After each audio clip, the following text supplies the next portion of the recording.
Namaste and welcome to 39th episode of Teen Sawaal Teen Questions with Dr. Sandin Kumar. I'm sorry that last month we were trying to get Dr. Chetan to be part of our conversation in the month of November, but unfortunately, because of the committee is working, the NCF committee is working for secondary education, is working even on Sundays. So I was not able to get for last couple of Sundays Dr. Chetan ji to be with us.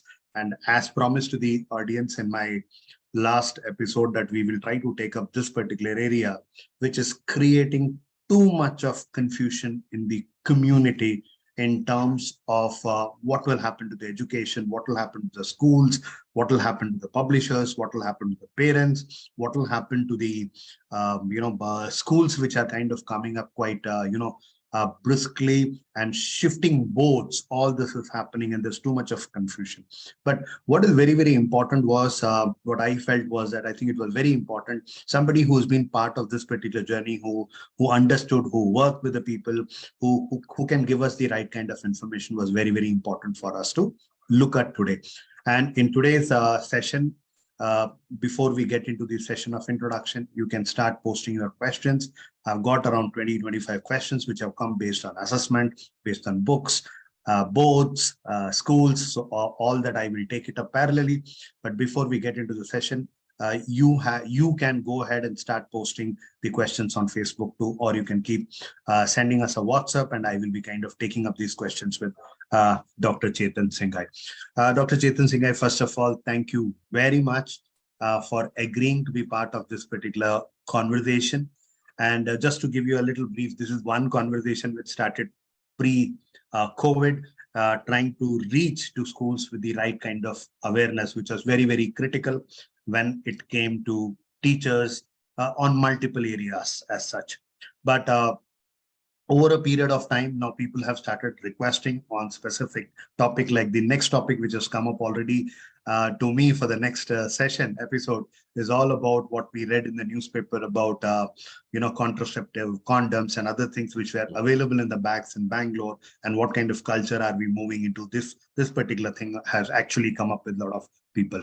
Just to quickly introduce to the audience, today's guest of this particular session, again, a practicing professional. Why I call him as a practicing professional?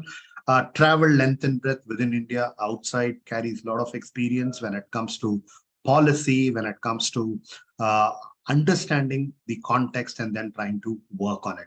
Just to take you quickly through about Dr. Chetan Singhai, he comes from Belgaum. That's a place where he comes from. And just to take through his academic profile, he has done his doctoral degree from NIAS, Bangalore, that is National Institute of Advanced Studies at Indian Institute of Science Campus, Bangalore.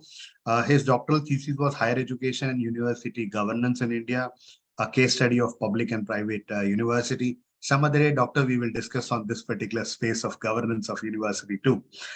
He completed his MPhil from Law and Governance Center for Study of Law and Governance, JNU.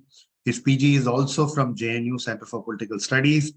He received his prestigious Erasmus Mundus scholarship to pursue his master's in lifelong learning. That's quite interesting. Policy and management. It is a joint degree between University of London, University of Aarhus, that is Denmark, University of Deusto from Spain. Along with this, he was, while practicing, again, he has been an assistant professor with NLS, that is National Law School of India, University at Bangalore, St. Joseph College, Bangalore. He's been visiting professors at multiple universities. He also is the recipient of Social Justice Medal Award by Ministry of Law and Justice, Government of India, for his service towards human rights and women empowerment.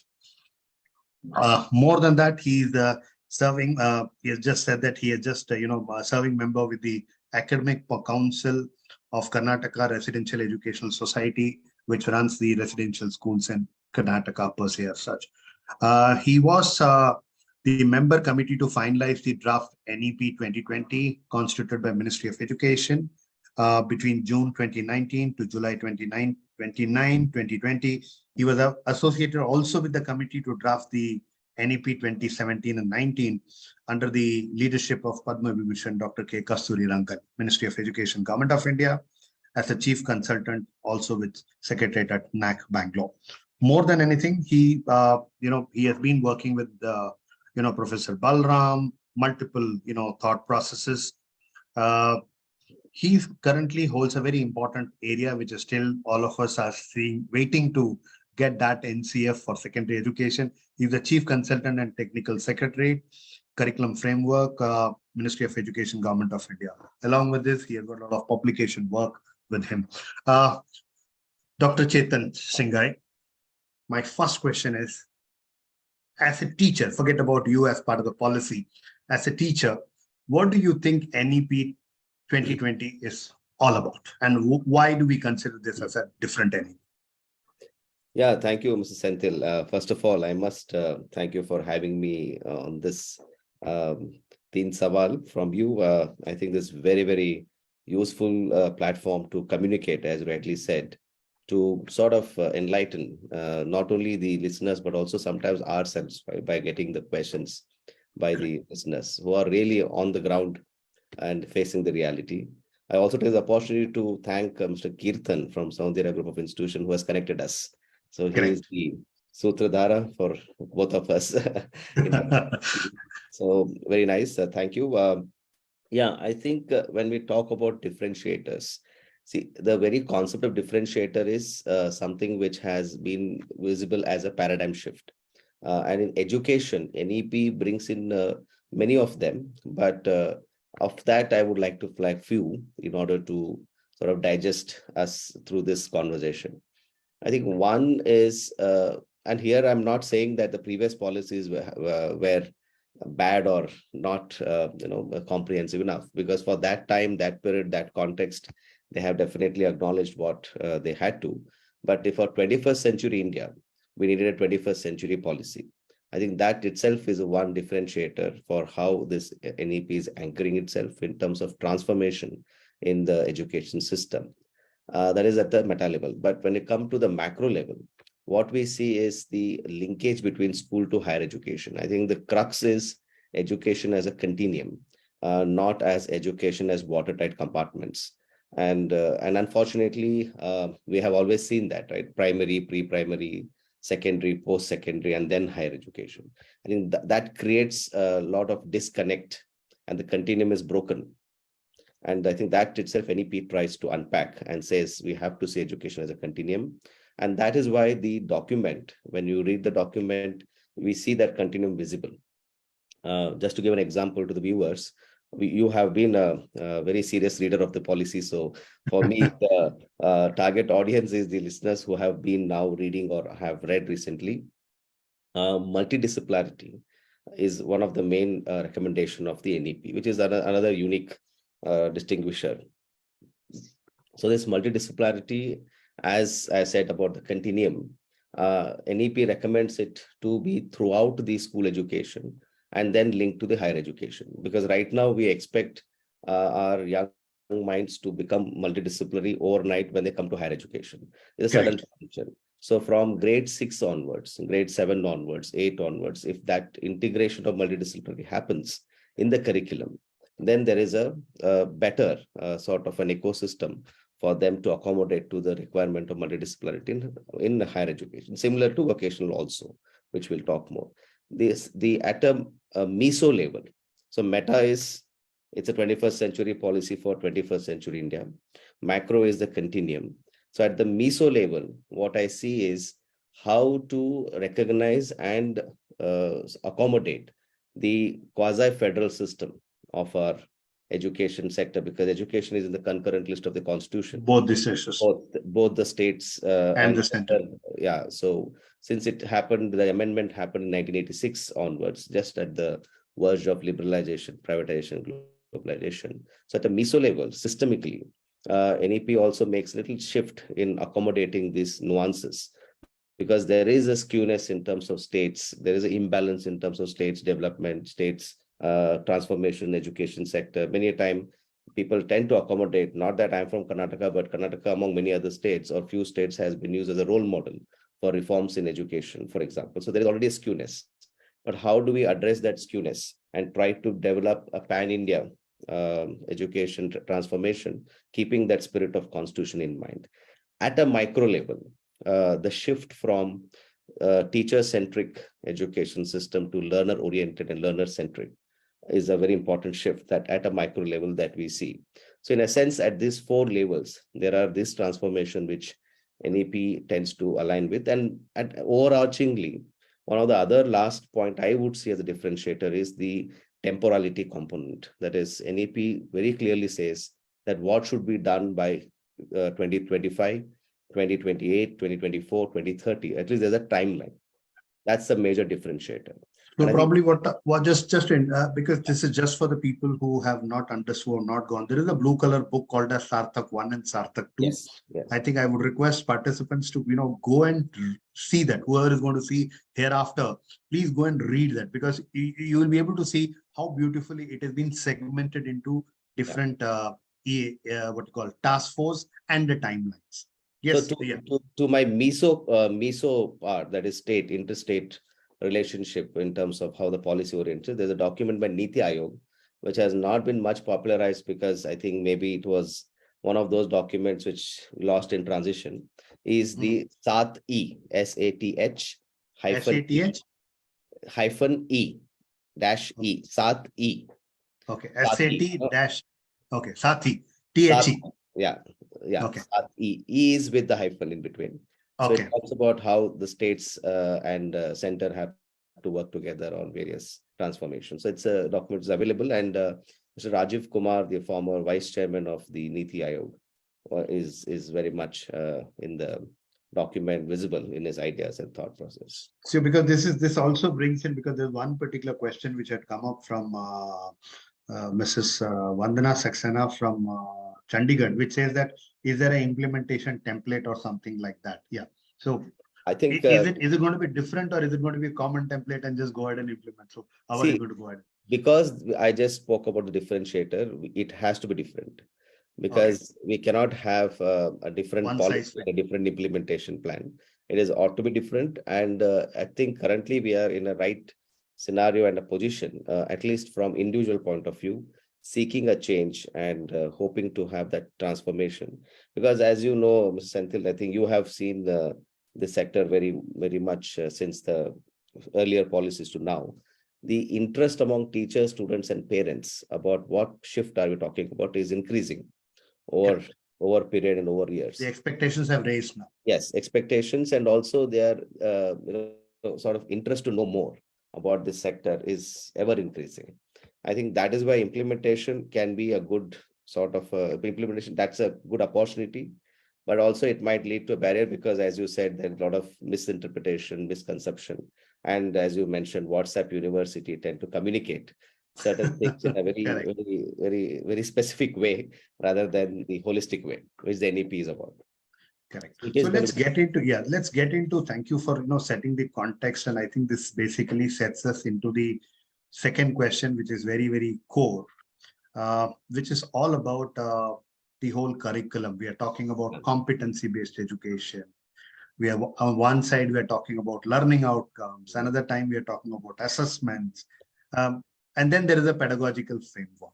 Because a pedagogical framework, let's start from there and then we will move on. So pedagogical framework, why such a thought of, I will surely share my perspective, but I would like to understand what exactly was cooking when it was 5 plus 3 plus 3 plus 3 plus 4. Yeah. Well, of course, there are many perspectives to it, but as all we know that any policy recommendation doesn't come without much debate and controversy within the committee which you draft that, right? So I remember distinctly that, of course, most of the action was happening in Bangalore for the drafting part. So it was at the office was, I'm not telling the viewers particularly because they can maybe also imagine, the office location was the National Assessment Accreditation Council in Bangalore. NAC. NAC, yeah. So NAC was the place where much of the action was happening. So a lot of school boards, people, experts in the domain of school education were called in that boardroom, which accommodates around 60-65 people. Full house discussion, debate was happening and led by Chairperson Dr. K. Kasturirangan. who itself is a person of too much of methodological detail in understanding the whole nitty-gritty. So the first thought was, what if we make it, let's say, 6 plus 6 instead of 10 plus 2? What we make it 8 plus 4? What we make it 4 plus 8? All this permutation. Combinations and permutations. Yes. That's it. So all those things were discussed. So finally, from a pedagogical point of view, and from also the structural point of view, because there is what we call limitation in transforming what the current structures are, right? So that we have to accommodate. So because we already had the RT, we had the Sarva Shiksha Abhiyan, we had ICDS, Integrated Child Development Scheme, and we had so many other programs, schemes, and acts and laws and regulations which are not something which can be amended overnight. So keeping all that in mind and the pedagogical dimensions of it, the overarching science behind learning, it was thought that, why not go for this stages or phases where there is a learning outcome at a particular stage, 5 plus 3 plus 3 plus 4, without disturbing the current structures and system. Only the last 4, there is a shift which is expected, which we can talk about it eventually. But before that, it does not disturb these schemes and because the major barrier for me as a person, but as a committee, it is important that we need to appreciate it. That was the Women and Child Development Ministry, which anchors the what we call the early years. Anganwadis. Yeah. Yes. So that we cannot change overnight again, because there is portion, there is ICDS with huge budgetary allocation, and there are many other ministries, tribal affair ministries, social welfare ministry, and skill development. So all those ministries, around 11, 12 ministries, are working on education. Aligned. Okay. Yeah. So that's what it is very important. So that keeping all this in mind without affecting the overarching structural dimensions, plus also keeping the spirit of pedagogical transformation, it was considered that we should break them into these parts. So that is what was the larger. Yeah, because of Dr. Chetan, because as a teacher, let me try to talk like a teacher. Because as a teacher in school, we have always been complaining the children coming from early years have not, they don't know anything. That complaint comes in, okay, when they come to grade 1. And the same thing continues when the children come to 6, they blame the primary teachers. And thereafter, they 9, 10, 11, 12, they blame the saying that, okay, isse pehle kuch nahi hua, nothing has happened before this. So, but what I always felt is that I think personally as an educator, the first 5 years are very, very critical and foundational years. Yeah. And the child must not be exposed to multiple things, but accept what our NCF very beautifully talks about is fluency in numeracy and literacy. I think that's something very, very important. I think that point came out quite explicitly, and the division has been quite good. And just to build upon that particular thing of 5 plus 3 plus 3 plus 4 on pedagogical practices, one particular thing which is a little sticky question, particularly in South, called as second and third language. This particular point keeps coming in, and I have already one question from Mrs. Sheena Mukundan requesting what is these, what is the clarity on second and third language? Because personally for me, it is very clearly written as mother tongue or home language. Yeah. Mother tongue and home language is something, according to me, it is very clearly written, and people should be able to understand that the geography wherever they are. But I would like to hear from you, what is that particular thought that went through behind? Yeah. So see, there are 2 dimensions there, Mr. Senthil. One was the language of medium of instruction, and language in terms of learning a subject or a component of the content, basically. So before that, the previous question I would like to link, because see, the 5 plus 3 plus 3 plus 4 design or the restructuring was anchored on the principle of a sort of a novel, developmentally appropriate curriculum and pedagogical structure for school education. So developmentally appropriate. So this 5 years, 3 years, 3 years, and 4 years are developmental phases. So language plays a very important role in this developmental phase. And we all at our respective homes do observe it, recognize it. I would add one more, evidence it, that language plays a very important role in the first 6 years of the child's developmental phase. Completely agree. Completely agree. And that we have seen it, and that we have experiencing it, and we have evidenced it and validated it.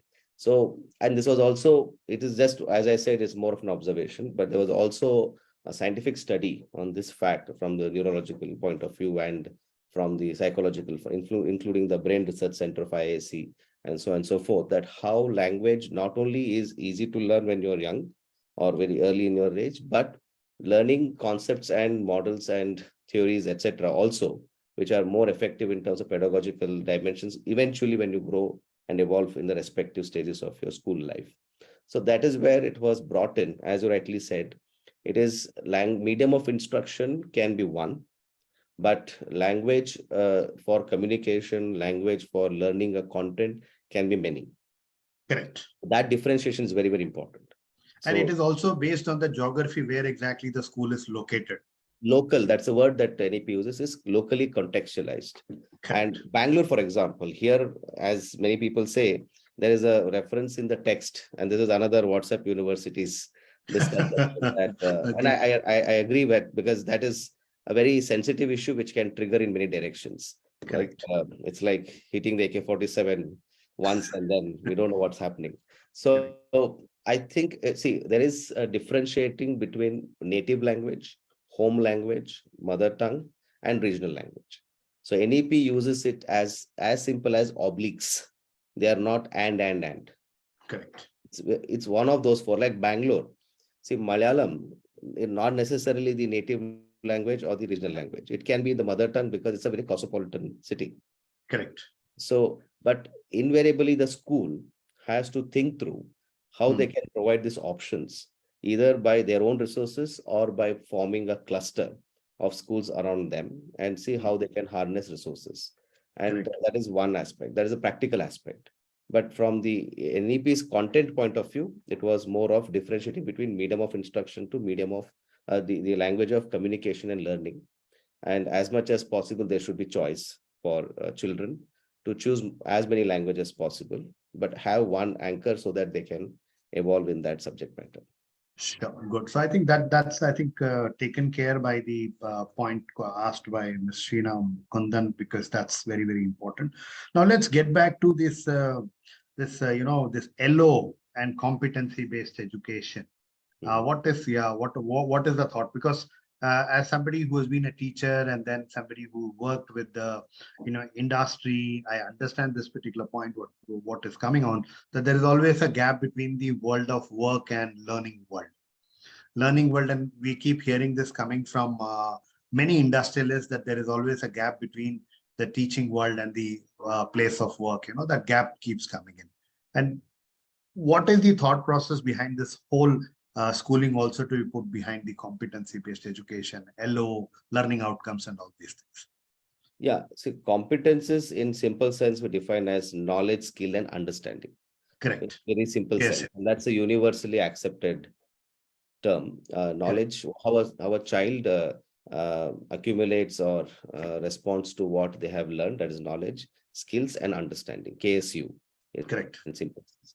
So, so the shift from this whole learning outcomes to competency-based learning, or learning-based to competency-based, is reflected in the NEP's recommendation of a shift in summative assessment to formative assessment, a shift in teacher-centered learning to learner-centric pedagogy and school systems. So these two, in addition to many other things, these are also something which 21st century demands us to reflect upon, is this whole notion of competencies.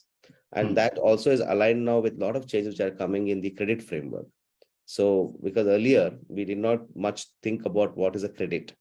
It was more of the year or the entire package that 1 year offers us.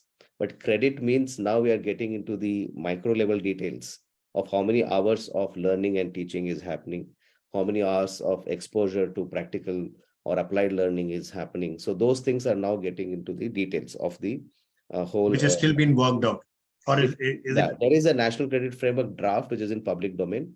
So I would urge all the listeners here to please reflect on that, because that's also the 8th, 9th, 10th, 11th, 12th component coming there in the credit framework. They have also given specific, for example, there should be a semester system in 9th grade. So what should be the breakup? So 1 credit is equal to 15 hours of theory, theory. or 1 credit is equal to 30 hours of practical. So now we are talking about credits. So essentially, a student will have a 1200 hours in a year at 8th grade, or 9th grade, for example. How will we break this up? So one credit is equal to 15 hours or 30 hours of practical, 15 hours of classroom engagement or 30 hours of practical. So So the it will be a shift, it'll be a combination of both. That's what you're trying to say. yes, the intent of the NCF is it should be more practical oriented intent, because knowledge, skill, understanding, competencies are more when you apply things rather than Okay. just keep it at a receiving end from top down. So in essence, it is this two shifts, that is shifting from summative assessment to the current system of summative assessment To as the formative. formative, and the pedagogy from student centric. And then the key word there is this notion of holistic progress card. So Okay. holistic progress cards are nothing but the assessments done by teacher, observations by parents, and self-assessment by children. So 360 degree. 360 degree. It's a complete 360 degree Yes. view of it. So the Yeah. parent, the child, and the teacher are all three are important for the assessment of the child and the learning. And so, for example, we cannot assess, parent cannot assess only the learning that a child has about the subject. They can assess the knowledge, they can assess the skills, they can assess the understanding Right. through at their home, right? Yeah. Either while So cooking, multiple behavioral aspects of the yeah, kid, basically. observations. Yeah, So this observations holistic basically. progress card is a big game changer, which are some schools are practicing it, but I don't know whether I'm maybe yet No, to learn more. Chetan, Dr. Chetan, I will invite you because I'm working with one particular, advising one particular company which has come out with completely my 360 degree report card, where you have all these components of scholastic, co-scholastic, peer assessment, Correct. self-assessment, the parent feedback, all that can be actually captured. And I would invite you sometime to basically come and I think it's a very, very important tool to see the progression over the years rather than just trying to assess the child at one particular time in Yeah. 2.5 or 3 hours and then say, here you are.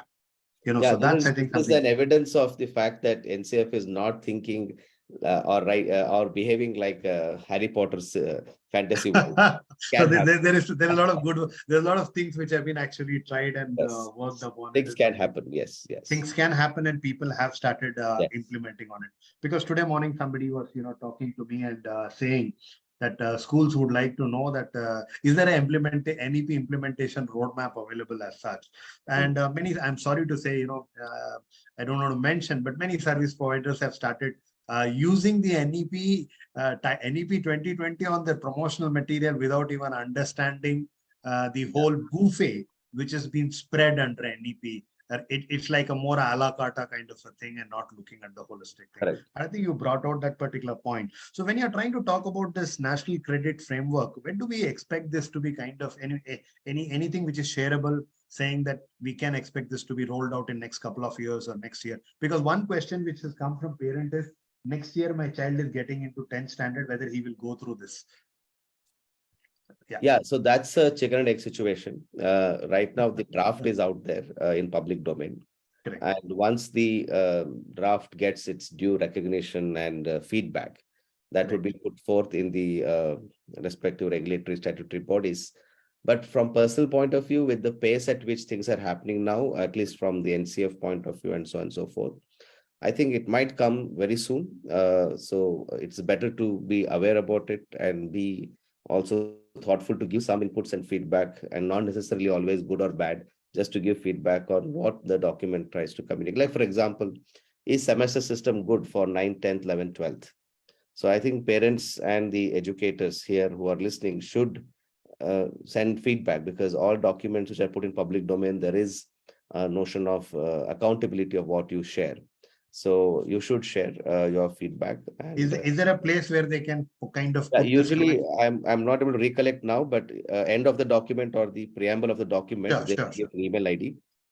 It's if you I'll search put it in for, the comment section on the yes, Facebook itself for it's people to kind capital N, capital C, small r, and capital F, NCRF, to of differentiate NCR. NCF and NCRF, National Credit Framework. So you can look into that. There's a nice annexure in the end where they give a breakup of what is a credit, how to define it, and at 9th, 10th, 11th, 12th, how it should be reconciled. So, but in NCF, when we are redesigning secondary education from the current version, this document has been very useful as an input. So that means, as I said, We are moving towards the direction. that direction. So it is not we are moving against each other. Okay. We are very much looking into that and see how we can.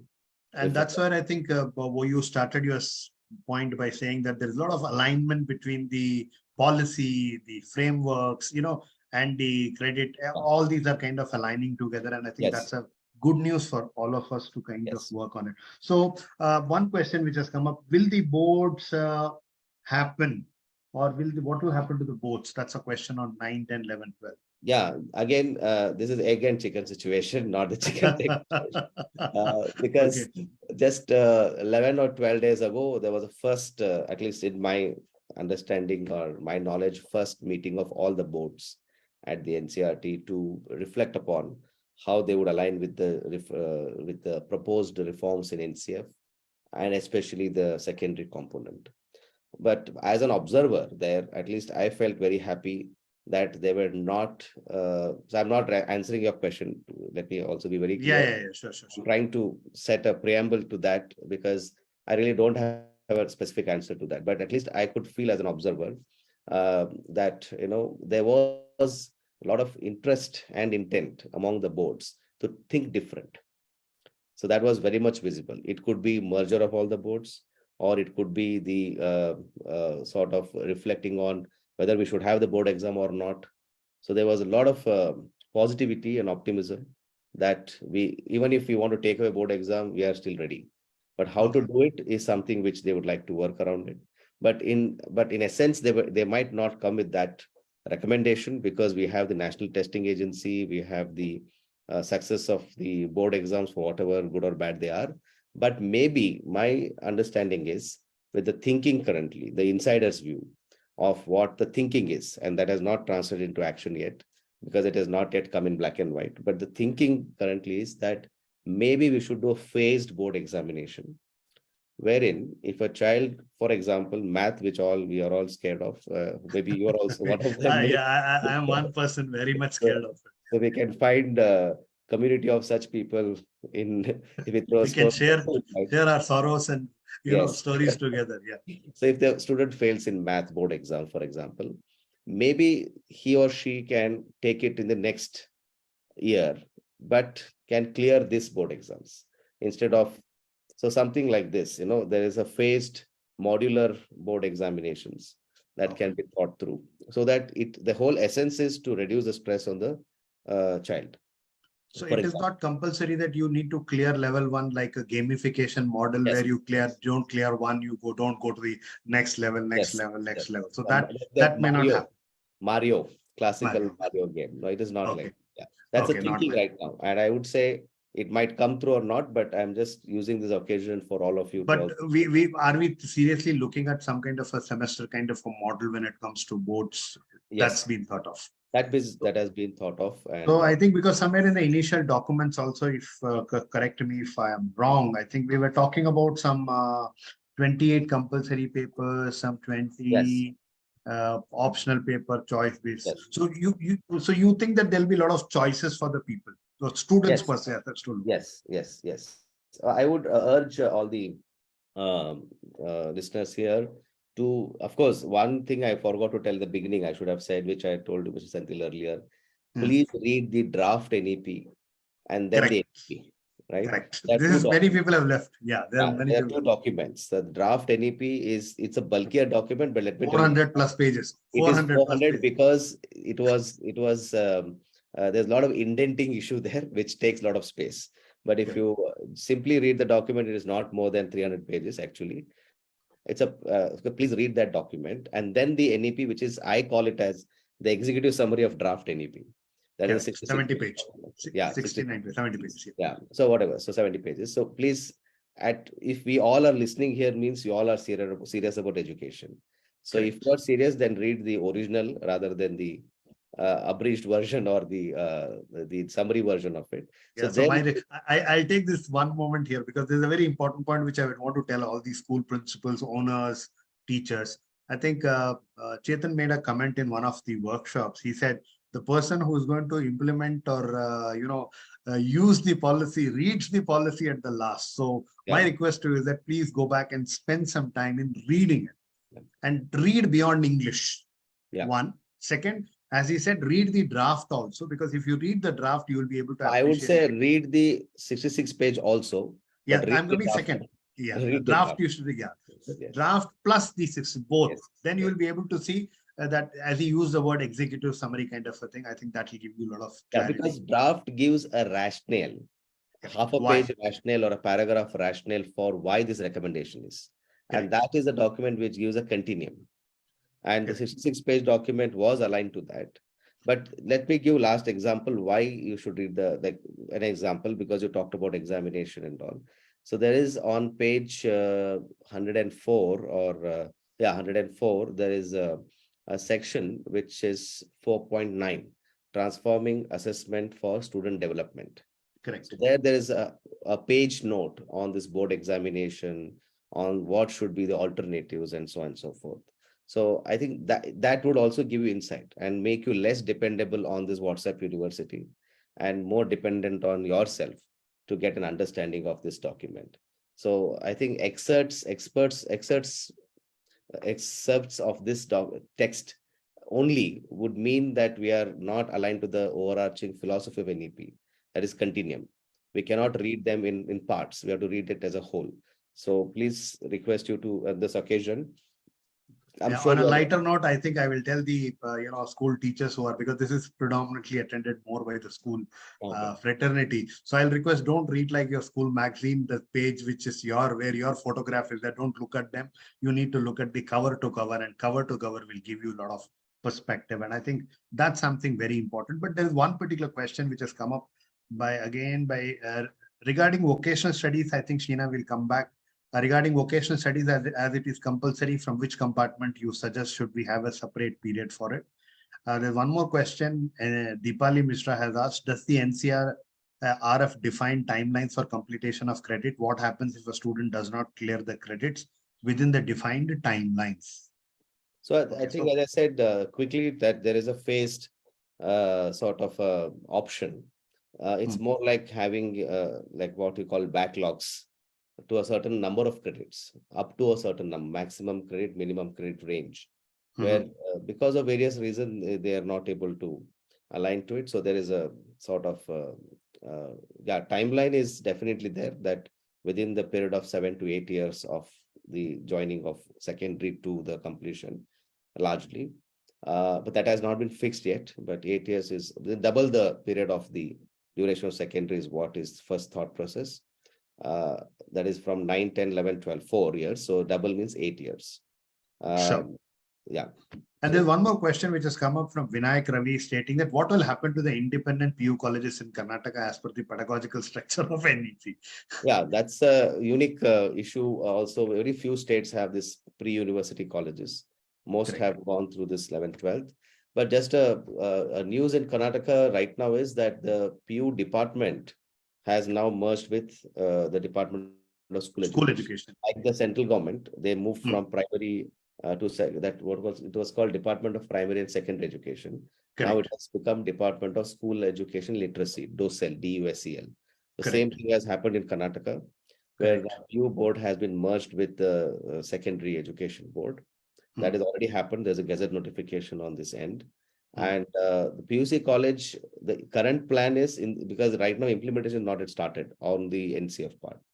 The state curriculum framework are supposed to also happen as per NCF. So once that happens, but of course NCF will set the larger framework. So then the implementation will happen. So my hunch is that with what I have understood in the implementation of NEP is that they will continue to stay.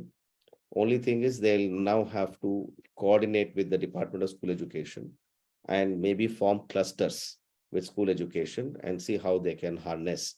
They themselves become a school eventually, starting all the 8th, 9th, 10th, 11th, 12th, or they will merge with the schools which don't have the 11th and 12th. Yeah, so they may have a MOU, because only challenge which I see in this is, as somebody who's worked in the grassroots level, I can only feel that we may have the choice of subjects. I don't know how these independent PU colleges and how it is going. Yes. The economic viability is going to be. So yes. maybe we may have to do away with science stream, commerce stream, arts stream, yeah, what you call group 1, group 2, group 3, medical, non-medical, all this will kind of will get over it. So Because they're anyways I would say, I use a strong word, they're anyways currently in violation of the spirit of NEP of multidisciplinarity, because their students are getting streamed by, correct, in a way, sometime by choice, but many a time by force into correct, certain disciplines, and they don't have choice when they go for higher education. So it correct. has become a sort of a truncated situation there, but that is, this NCF is looking at how to merge them or make them more No, but choice. Dr. Chetan, in when we try to look at ICSE, Council of Yeah. Indian School Certificate, CISCE, in CISE, we have seen that from ninth grade onwards, such choice of subjects have been offered. Schools are offering based on the model what, but still, I think it is predominantly, as you know, Vinayak says that it is more science, commerce, and stream. Yeah. But the one thing which is a new trend which I've been able to see in last 4 5 years, not maybe NEP, before NEP itself, people have been trying to take mathematics with economics, very different kind of Yes. a combinations, and that's a No, good I news. really I see one combination very nice. It was statistics, political science, and journalism. Okay, That's an amazing combination, right? So I've so that seen the that. person can get into predicting which the political trends and Yeah. the economical Yes. situations of the Yes. states and the country. Oh, It's a good. very well thought of combination, for example. Yes. Okay, so again, I think that's between the choices which we try to talk Yeah. about. And you talked about the summit from summative to formative, but what we have started seeing is that 358 assessment, specifically 358 assessment. I consider 3 as a diagnostic, 5 as a progression, 8 as a decision making, and supporting the kid to look at the choice space. But we would like to hear from you. What is this 358? Mantra. People are trying to create that there's going to be 3 more board examinations other than other than 10 and 12.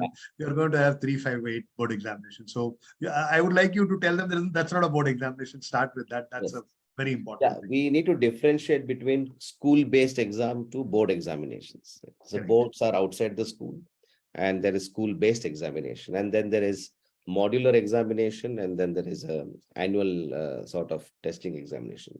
See, all 4 will remain over time, but the idea is to create a shift towards modular and school-based examination more and more, at least for the 3, 5, and 8.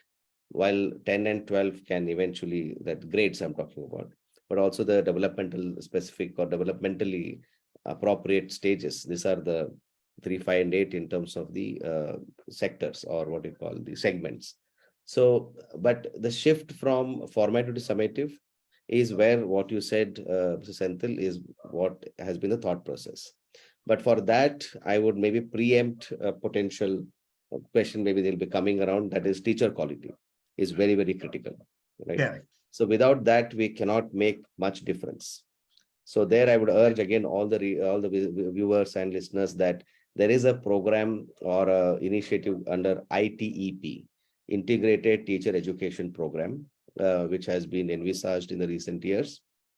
So that will enable this 358 assessment to what we are talking about as a transformation, because we can't expect the child to evolve into these buckets. It is the Correct. teacher who is a facilitator who has to think through this and evolve.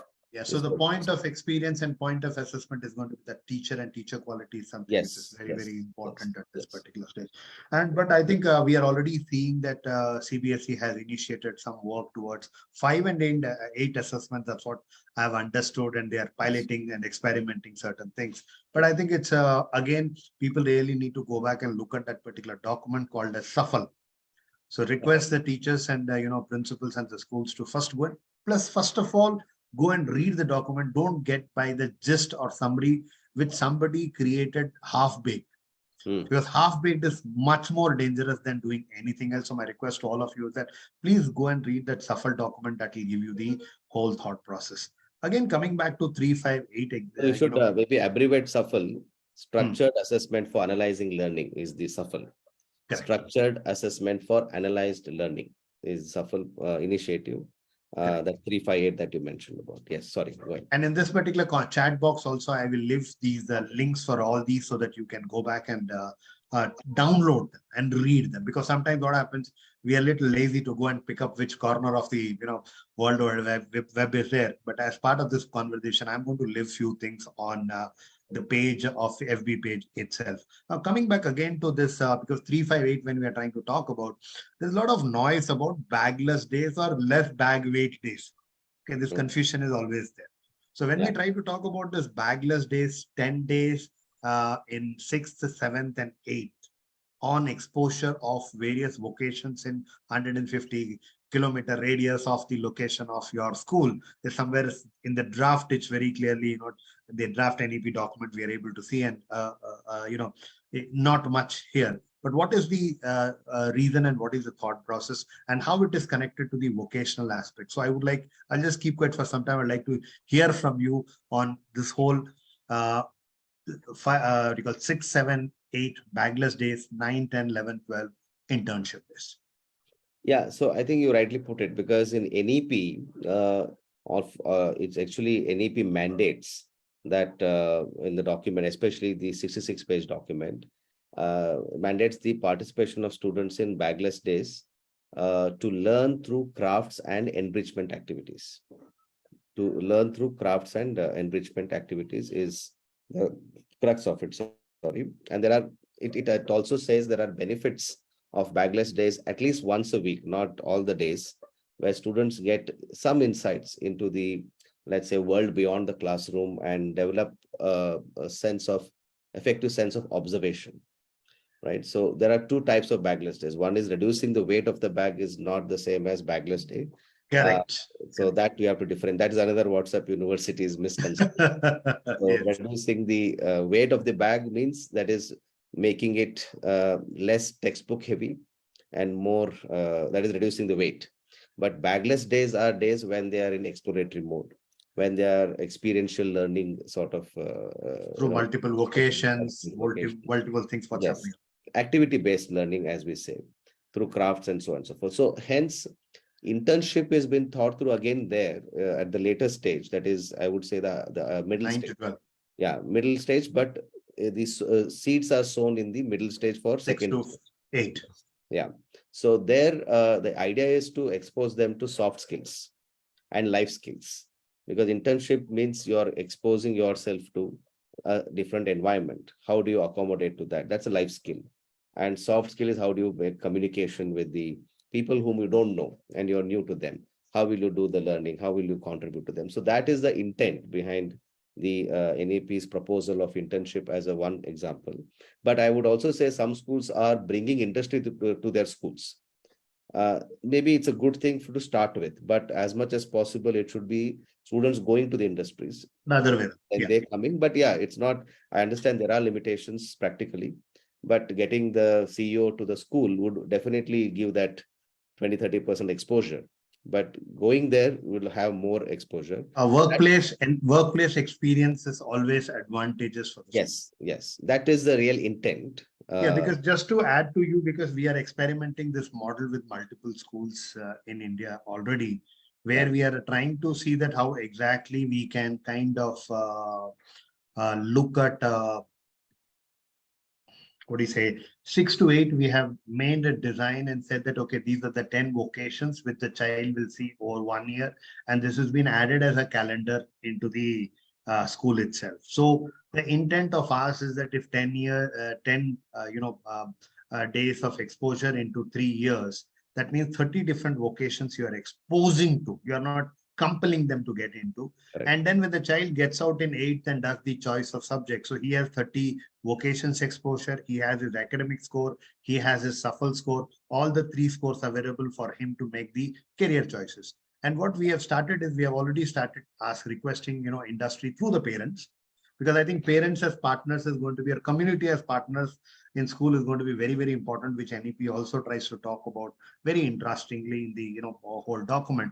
There we are requesting, people to go for 15 days, what to observe, and during the course of this particular time, they are getting exposed to how a HR company works, how the logistic company works, how a hotel industry works, how the restaurant works. So people get into multiple things. And again, I have one request, because you are part of the policy making at the higher level. Why we are not trying to introduce art, music, theater, all these things are also these. There are a lot of practicing professionals who needed to be kind of added into this whole thought process, which is very, very important and critical for us. And I think I that's would where. say I would rather I align with you, Senthil, but also let me also tell you the fact that if we bring this as an entity by itself, art, music, and theater, they will Hmm, not continue to get that attention which they should get. okay, Instead, they should be integrated. And that's the unfortunate situation in vocational also. It was seen as an entity by itself.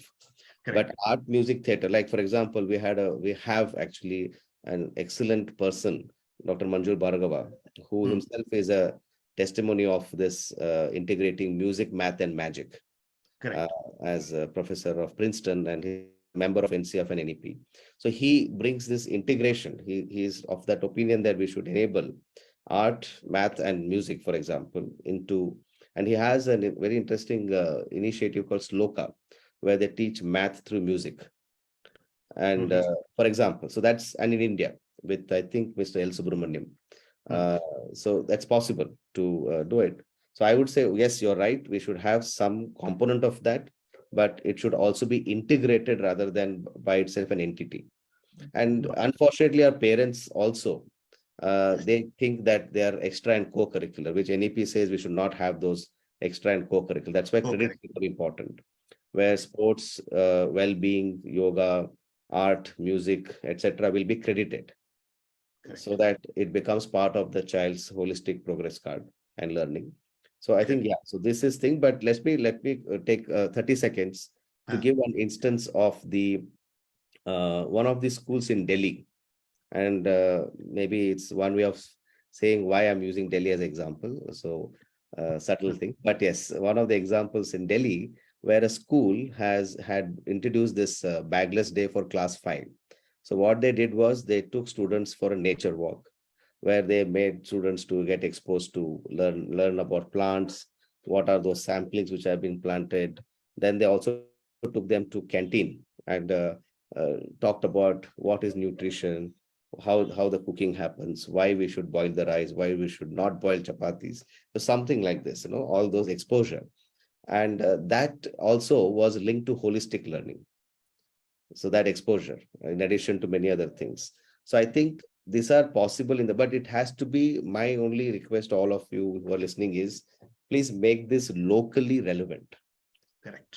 That is very, very critical. You cannot impose context on some other region. So if you're in northeast of India, you have a context. If you're south of India, southeast of India, you have a context. So like that. So you have to link it to the local context. So localization is going to be very, very Very, critical very as good. such. And as you rightly said that whether it is dance, music, Yes. art, anything, I Everything. think it's Yes. a medium of expression. It's a Yes. medium of expression, and people should be able to digest the concept. And I think that's something. One thing which has been, when you talk about the localization, there is one word which keeps on coming is IKS, IKS, Ah, IKS. yes. Yes. Indian knowledge systems. People are talking about it. So can you just touch upon that for a moment? What is being talked about? Whether it is taking learning, because again, it is going to be all about local. Mm. It's all trying to look at what is happening in your backyard, in your temples, in your churches, in your mosque, what is around you. I think Yeah. how do you try to bring in that learning into the See, camp? yeah, there is, again, this is from the draft NEP, I think somewhere section fourth, chapter 4, I think, Hmm, 4.6 or something. There is a component of how to integrate Indian knowledge system into the curriculum.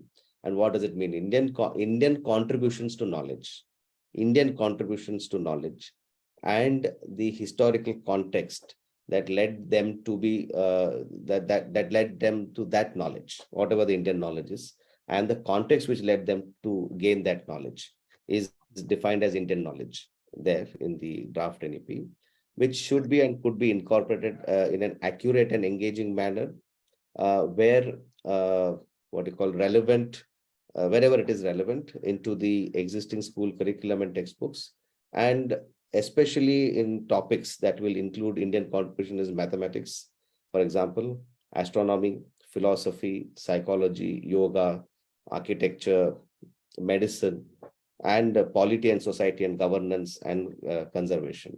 So if you see, these are some of those domains which we already have knowledge, which has been what I said, Indian contribution to knowledge and in a specific historical context in which they went on. And also the underlining point with all the listeners is this is not a sort of a mythological belief. It should be scientifically established, right? So, for example, we in Karnataka, we revere Lord Bashveshwara for his contribution in 12th century for Indian polity and governance. So there are texts which can evidence the fact. In fact, AICT, All India Council for Technical Education, it brought in an Indian knowledge system as one of the elective or course. They also very clearly said, and Dr. Anil Sarsabuddhi in many public platform, the former chairman of AICT, said that IKS should be brought in, but we want to work towards funding projects which validate the Indian knowledge system. So validation is the key. Scientific validation is very important. Based on that, we should be brought in. So that is how it has been brought in. But idea is to harness this, what is already there, to get integrated into our curriculum. Sure. There are a couple of questions which are here, which I will kind of take up quickly. Brij Bharadwaj is requesting, any thoughts has gone into crying need for pre-service competency-based training for educators? Right now, the ITEP is thinking on those lines because the national, as you all know, that there are 4 curriculum frameworks which the current steering committee headed by Dr. Kasturirangan has been mandated. One is the early childhood care and education, which is also called foundation stage. Other one is the school education. While these two will be done integrated way, the other two, national curriculum framework for teacher education, and then there is national curriculum framework for adult education. So these are the 4 curricular frameworks that have to be brought through. So in the third one, there is a discussion on this component. And interestingly, it is nice that there's one committee working on it because there's a continuity. So when we say holistic progress card, so the first question, as I said earlier, comes is, do we have the sort of teacher education which is aligned to that? So what recommendation we have to make there eventually, what you call upward integration to teacher education is already noted here. Sure. So like that, it has been there. A thought process is there. In fact, we were just discussing, as a matter of, this is just a very candid sort of a reference, one of the insiders' view. So we have Agni Veers, we should have Siksha Veers. Okay. So that is the level of thinking of how to bring in teachers and service-oriented teachers into the system and their training. Sure. So there is one more question which has come up by Srinkal Singh. We say that as this is the age of specialization, I guess a formal school should not be allowed to operate classes of foundational stage from nursery to 2, and the responsibility of the same should be given to preschool. What's your just a thought? Okay, this is just a thought. You may choose to answer. Barney says that not. Yes, it is. We appreciate your thought, but we will definitely see how it will be. But right now, the early childhood care education framework has already been out in public domain since October 20th. Please read the document, sir, and see whether it is aligned to your thought process. Fine. And then Barney says that yes, CBSE has selected few schools to run SAFAL. Yes, thank you, Barney. I'm aware of it, and I think we'll look at it. Brij Bharadwaj again asking, how will NCRF address the need of students to look outside their own school to coaching classes for upcoming credit systems? No, I think then you must read the draft NEP, sir, because that is where ending the coaching culture is the crux of the NEP's reforms in secondary education and board education, etc. So NCRF will not per se. If you mean NCRF as curriculum framework, not the credit framework, then yes, NCRF or NCF has a lot of inputs and insights on how to end this coaching culture. In fact, that is one of the preface and preamble for revisiting the secondary education design. So that's very much there. But NCRF, the credit framework per se, will not have a direct answer to your concern. But NEP, draft NEP and NEP both, particularly draft NEP, has very clearly said that we should end the coaching culture to the extent possible. And that is what is the spirit in which NCF is being drafted. Sure. And then Bharati JR is asking a question. How should school prepare? My question is, Bharati madam, please don't prepare.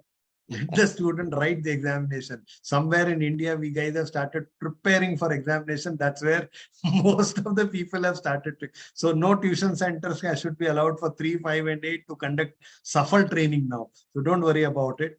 But I think it's very important. Deepali says, considering the large number of students in a classroom, the teacher inexperience in this area, the 360 assessment and NEP appears challenging.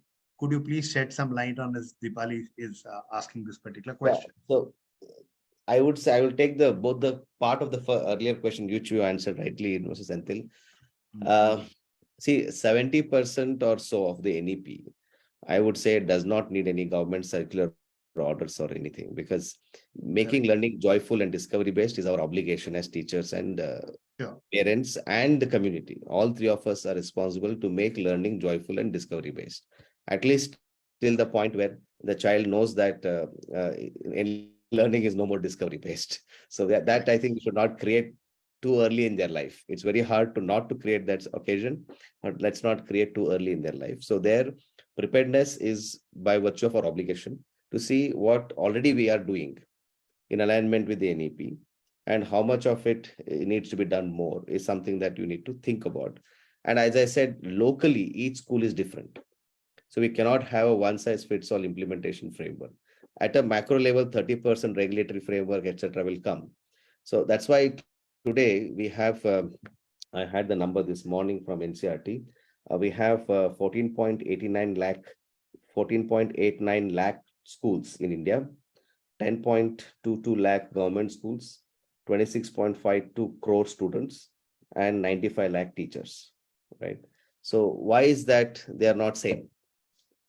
Why is there a difference between them? Because one, they are locally situated, they are made up of different passion, different set of individuals, and the parents who are also actively engaged. There are some good, bad, and ugly in the system, but it's the same regulatory system. It's the same NEP which was earlier, which was guiding that. So hence, I would say preparedness is very important. I'm glad that you thought about it and asking, but let us think about how unique we would be based on our local strengths and local capacities and our own teacher strengths and teacher capacities. Secondly, coming to this question about if you can just give me the cue on the keyword. The second question was, should we train students for SAFAL and all those things, right? Yeah, so there's no need of training because SAFAL has been thought through already from students' point of view. So instead, we as teachers get exposed to what it is, and gradually or naturally bring the students onto that system. So yeah, and teacher training programs have been thought through very much, and ITEP once it is. So just to preempt that thing, eventually is that ITEP proposes 4-year undergraduate education program, and some of the premier institutions in the country, Indian Institute of Science, IITs, ISERs, they're all now looking forward to offer those sort of 4-year undergrad program, which should be based on the principles of NEP and NCF going forward. So these things will automatically come in teacher training program. So there will be a transition year that we will go through in the country. Yes. There will be 4-5 years that we will surely try to go through it. And I think we need a lot of persistence and patience among the community. And we have already experienced it in the 1986 policy. We had to have the program of action 1992. So we had 6-7 years of transition that had to go through in order to have the program of action. So, and it was much clearer, that is, it was in the state list, because now we have moved to concurrent list, gets more complicated. So that I have just only one question here. How much time do you have? Because we have already crossed the time what we have planned, but how much time do you have? I can go up to next 3-4 questions, 15-20 minutes. 15-20 minutes. Okay, then I think I'll quickly take up those questions. NCF secondary years, that's something which is getting cooked. What are some of the key points that we should look for? Yeah, secondary years, I would not specifically share the recommendations now because they're still cooking. It's still cooking. Yeah, it is still cooking, and ingredients are coming. Still getting at. Yeah, so but I can share what is the thought process. Yeah. So because these are something which are just as I said, as you said, one Last of time. the 2 Sundays that Yeah. the last 2 Sundays. So the key question is, what is essential for all students to learn in school? Is the first basic question which has been considered in the reforming or revisiting secondary education. For example, and please appreciate the simplicity of this thought process, because that is very important. One is, all students need to gain essential level of knowledge along with basic skills and capacities and dispositions and values in school. First, understand key concepts, understand linkage across subjects, communicate clearly and efficiently, analyze, think critically, and reflect on thoughts and action. Learn to do something independently, cultivate a sense of aesthetics and interest in arts, adopt practices necessary for good physical and mental well-being and health, uh, Wellness. how to manage and utilize immediate resources judicially, exhibit sensitivity towards environmental issues, work collaboratively across diverse groups, develop empathy, sensitivity to, and also respect for others, and an ethical sort of a compass, build physical, intellectual, and emotional resilience. So these are the principles on what the child should know, is how it is being thought through in terms of revisiting secondary education. So I hope and appreciate that you appreciate the very simple question, but very effective. Yeah, because these are the student attributes which will be required for a student to be getting Correct. into a higher ed and making choices, like even in higher Yes. education, when we are trying to look at certificate, diploma, degree, and Yeah. integrated kind of a program. So I think completely take your point there. Uh, there's one more question which is again still just come up again on the boards. I don't know why people are getting so restless. Are we looking at merger of all the examination boards, and would there be a single testing agency to conduct the examination? Ashutosh ji, it has already been said, shared that we don't know much still. There has been a level of consultation which NCERT has already done it. One question Meena madam is asking: what about the KVYP and other examination? I hope that they will be, good to kind of take it up in, So one simple response that is these are all decisions of the National Testing Agency. NTA. In the NCF, there will be a proposal, or there could be a proposal about merging all this examination, let's say. But the NTA has to take the final decision on the implementation of it. So NCF is not a policy, it is a curriculum framework. NEP has given certain recommendation, because KYVP should not, for example, NEP says should not propagate coaching centers or coaching culture. So as long as that is what it can give at a macro level, not beyond that. It's a But policy. It's more at a policy yeah, and guideline so level. NCF will now say how to provide opportunity for students in each schools to make them ready for such examination, rather than dependent on coaching culture. So that Sure. is, I would say the decision lies with NTA, National Testing Agency, how whether they want to subsume or whether they want to continue separately. Okay, now there are something come up from publishers. Okay, without naming the publishers, Okay. will NCRT will be the only body to publish the books, printing of books, or are we there still a what you call available in the market? That's a question from the publisher. So I'm not going to. If you'd like to answer. Otherwise, I think you can give a pass. No, yes, sir, but I It's not think available. uh, the NCF is not going to give a solution or direction to this end, but NCF is operating on the principle, actually, to be very honest, that there should be no textbooks, actually. Correct. It's But only a means. Textbooks it's are only a only a means. means. Yeah. Hence, we are calling it in as learning resource or teaching learning resource, Okay. not as textbook. So, and one of the the chairman of the National um, Book Trust is a member of NCF already. So he's Okay. very much part of the discussion on these things. So that I think will give a hint to the overarching approach. Okay. Now I'll just go back with the one-line statement, just one line from you, and these are my final questions. I promise I'll not take up any more time of yours. Message to school managements. Autonomy, autonomy, autonomy to Okay. teachers. Okay. So autonomy is yours. So go and kind of work on it. Message to the principals of schools or head of institutions. That you should have that Autonomy with accountability is my message. Okay, to the principals and to the manager. Okay, but I think my suggestion is that even to school management, please go through the documents. I think that will help. Message to teachers. So teacher, you're in the heart of learning process. So make learning joyful, discovery based, creative, problem solving, and that will go a long way. Sure. The heart of the learning process is very, very important. Sure. And what is the message to the parent who is so much disturbed about मेरे बच्चे का क्या होगा आगे?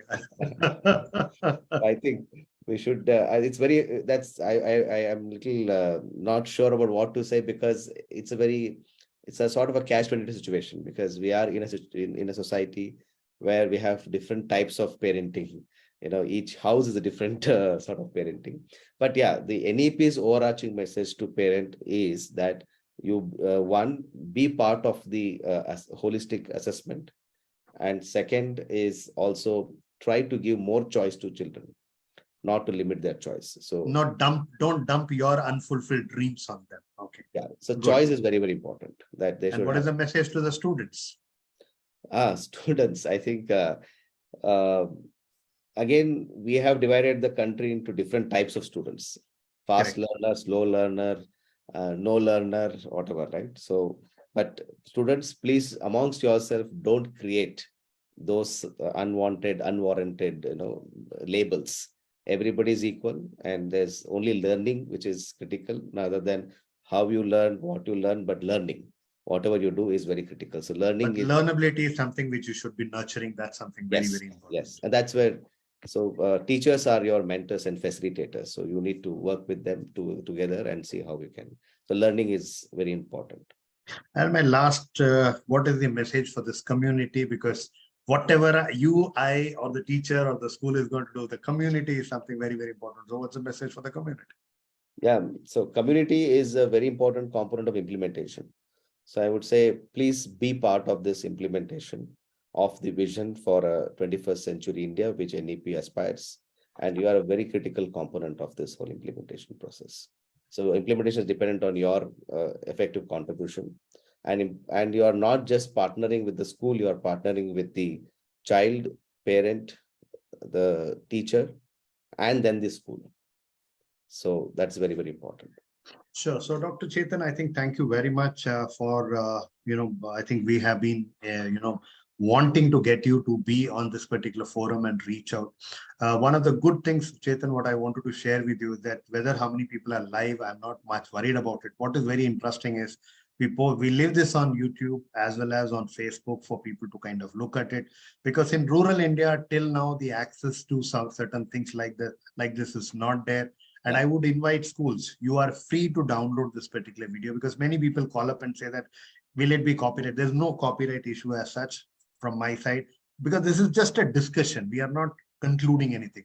This is just a discussion. And when two practicing professionals are discussing, there will be certain points which will go this way, that way, but you should be able to go back and contextualize what is right for you. So feel free to kind of download it, share it with your teachers, because let the right awareness work. And I think Chetan, I'll come back, Dr. Chetan, I'll come back again to you little later once the NCF for secondary segment is out. And I would love to have one session on that as well as on the credit framework, because that is my next thing which is happening right now, and everybody is desperately waiting what exactly will happen to you. And there are a lot of people who said thank you, Dr. Sandil, Niket Sheikh, Melvin, Malini, Panduranga Patel, Sitaram, Bharti, Meena, everybody saying thank you, good session.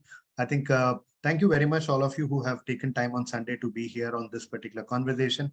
And thank you very much, Dr. Chetan, and looking forward to seeing you at your office in Indian Institute of Science to come back and basically share some of the experiences, what I as a practitioner has been also been able to kind of do. Pleasure. You can always count me in that at any particular point you require ambassadors for communicating. Sendil is there with you to kind of take this message across the country and outside the country. Namaste. Stay safe. Thank you so much. And thank you all for your questions. And that shows you're so keen to be part of the change. Thank you so much. Thank you, Chetan. Bye-bye. Stay safe. And I assure you that we will surely come back with the next issue on what's happening in schools in the next, that is the 40th episode or so. Stay safe. Bye-bye. Bye-bye.